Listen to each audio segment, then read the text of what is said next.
దేవుని పరిశుద్ధ నామమునకు మహిమ కలుగునుగాక. ప్రిలారా, ప్రభునామన మీ అందరికి వందనాలు తెలియజేస్తూ ఉన్నాను. దేవుని వాక్యాన్ని ధ్యానిందాము. మార్కు సువార్త 9వ అధ్యాయము 23వ వచనం. అందుకు యేసు, నమ్ముట నీ వలనైతే నమ్మవానికి సమస్తము సాధ్యమే. ప్రియ స్నేహితులారా, ఈ ఉదయకాల సమయంలో పరిశుద్ధాత్మ దేవుడు మనందరితో మాట్లాడుచూ ఉన్నారు. ఆయన అంటూ ఉన్నాడు, నమ్ముట నీ వలనైతే నమ్మవానికి సమస్తము సాధ్యమే అని మాట్లాడుచూ ఉన్నారు. ఎందుకు ఈ మాట ఆయన అక్కడ పలికారంటే, మోగ దయ్యం పట్టిన కుమారుని తీసుకొని ఆయన బోధిస్తూ ఉండగా జనసమూహంలోనికి వచ్చారు. అయితే శిష్యులు ప్రార్థించారు. అయినను ఆ యొక్క మోగదయ్యము వెళ్ళగొట్టబడలేదు. అప్పుడు వారి తల్లిదండ్రులు అంటూ ఉన్నారు, యేసయ్య దగ్గరికి వచ్చి, నాయన నా కుమారుని స్వస్థపరిచి బాగు చెయ్యి అని బ్రతిమాలుకున్నారు.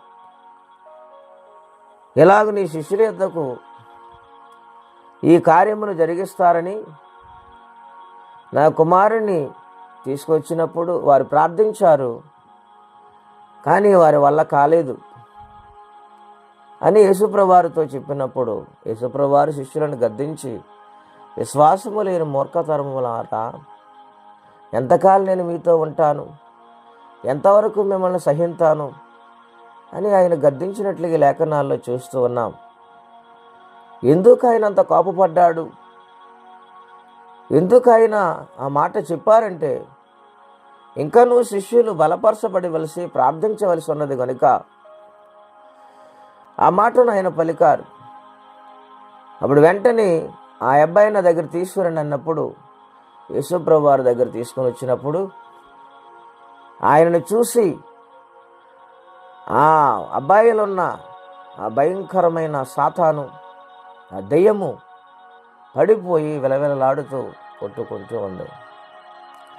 ఇలాగున దేవుని యొక్క సన్నిధిలో వారు ఆ కుమారునికి స్వస్థతను శీఘ్రముగా చూడగలిగారు.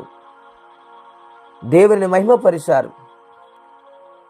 ఉదయకాల సమయంలో పరిశుద్ధాత్మ దేవుడు మనతో మాట్లాడుచున్న మాట, సమస్యను బట్టి కృంగిపోతున్నారా? ఇంతకాలం నుంచి నేను ప్రార్థిస్తున్నాను, నాకు ఎటువంటి సహాయం రావటం లేదని వేదన చెందుతున్నారా? సమస్య దేవుని యొద్దకు వచ్చినప్పుడే, నేరుగా ఆయనతో మాట్లాడినప్పుడే జవాబు అనేది మనకు అనుగ్రహించబడుతుంది. గనుక విశ్వాసములో బలహీనమవ్వద్దు, ఇంకా నిరీక్షణ కలిగి ఎదురు చూడండి. పరిశుద్ధాత్మ దేవుడు సహాయం చేస్తాడు, కార్యాన్ని జరిగిస్తారు. అటువంటి విశ్వాసము నమ్మకం కలిగి బ్రతకాలని కోరుకుంటే మాటలు నేను ముగిస్తూ ఉన్నాను. ప్రార్థన. పరిశుద్ధుడైన తండ్రి, ఘనమైన మీ నామం కొరకై స్తోత్రములు. నాయన, గొప్ప కార్యములు చేసే దేవుడు నీవు ఉన్నావు. స్వస్థతనిచ్చే దేవుడు, ఆరోగ్యమునిచ్చే దేవుడు, రక్షణిచ్చే దేవుడు, సమస్యకు సహాయము చేసి పరిష్కరించే దేవుడు నువ్వు ఉన్నావు. కనుక నీ మీద అనుకున్న నమ్మకంగా సాగిపోవడానికి కృపనిమ్మని, ఈ దినవ దీవెనకరంగా మార్చమని యేసుక్రీస్తు వారి పుణ్యనామంలో ప్రార్థించి వేడుచున్నాము తండ్రి. ఆమేన్. దేవుడు దీవించును గాక. ఆమేన్.